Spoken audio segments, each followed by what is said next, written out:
Sorry about that, guys. The little task I thought was going to take a few minutes took a bit longer than I thought. Oh well, never mind. Okay, I was explaining about the rotor blades. Now, the rotor blades are inaccurate. This is what was left of them after I cut them away.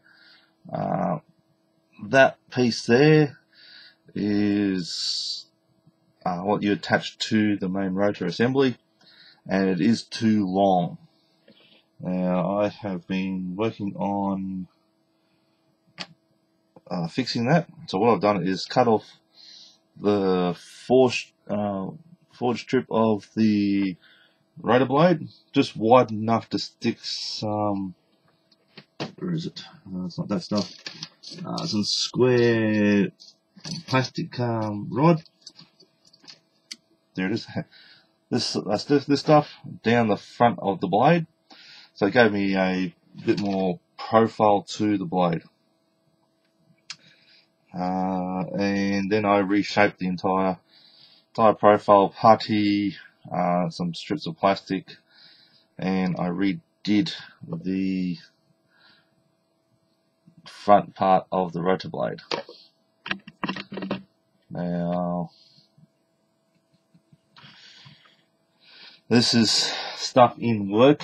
Where's my completed one? My completed one is here. So this is the completed assembly I've been working on.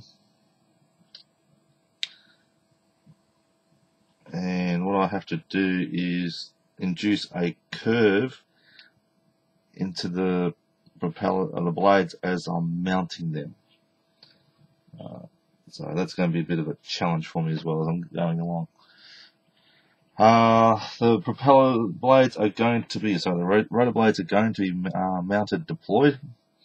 I don't feel like messing around with creating a stowed configuration, so I'm just going to do it this way, keep it nice and simple.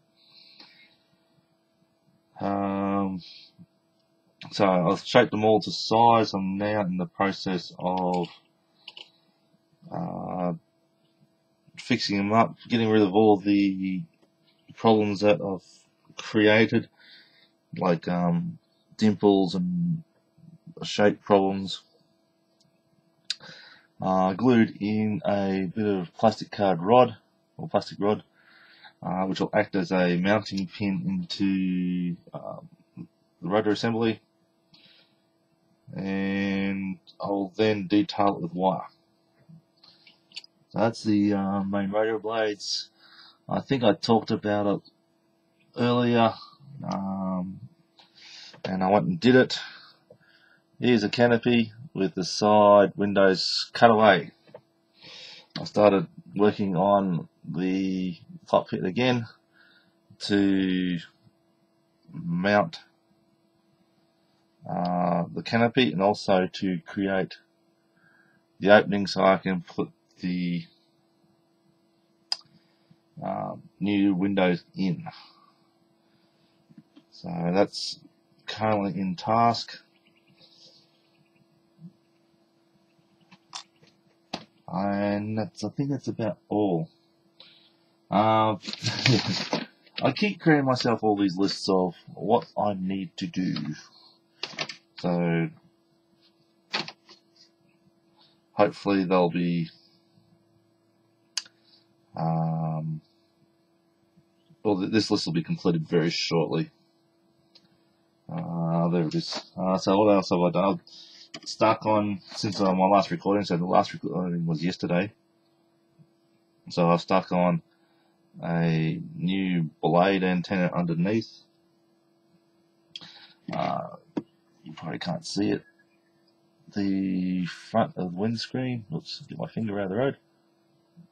You can just make it out on the front of the windscreen there. A little piece of plastic sticking up out of nowhere. That's a little antenna that's on some the aircraft I've seen from photos.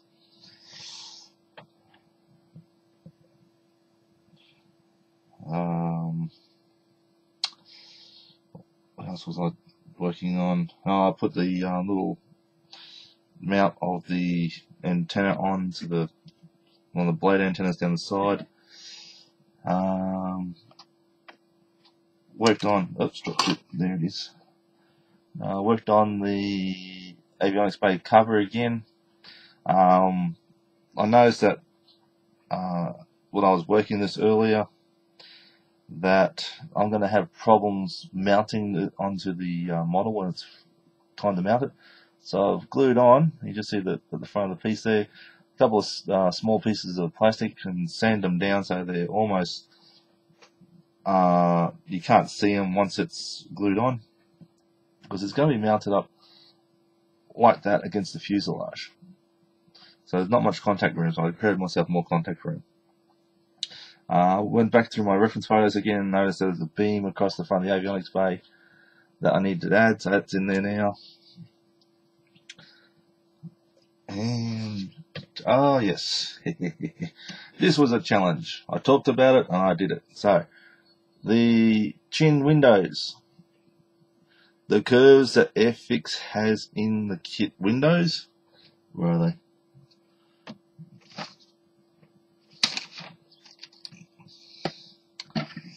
Okay, the curves, can you see that? You can just make it out my hand there.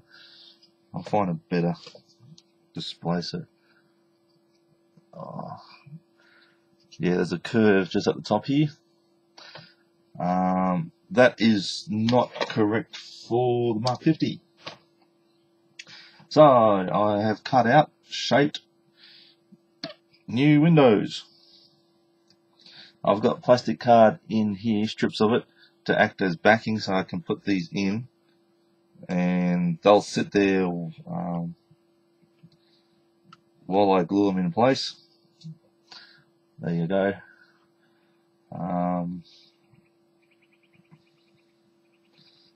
Okay, that was got a bit of a alignment problem, but never mind. So I'm going to paint those strips in there grey, and I'm going to so I can hide the strips once I mount the windows. The fun part of the windows is I stuck on Tamiya masking tape so that I could cut them out, shape them, and protect the surface a bit.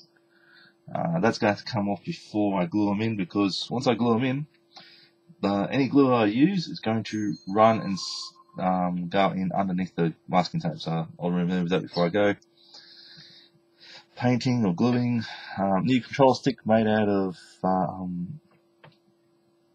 some wire. Actually, that control stick looks a lot better than the kit one. Hopefully no one's going to pick that up when they look at this model. Okay, so that's it for now.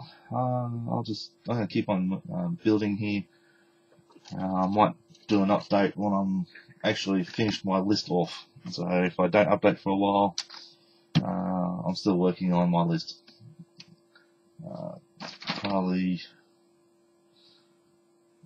Actually, I can't complete the list. Just realised that some of these items on the list I have to apply after painting. So next video I'll make when I've got it all buttoned up, just before I prime with Tamiya primer. So hopefully that won't be too far away. Oh, thanks for listening. I'll catch you shortly.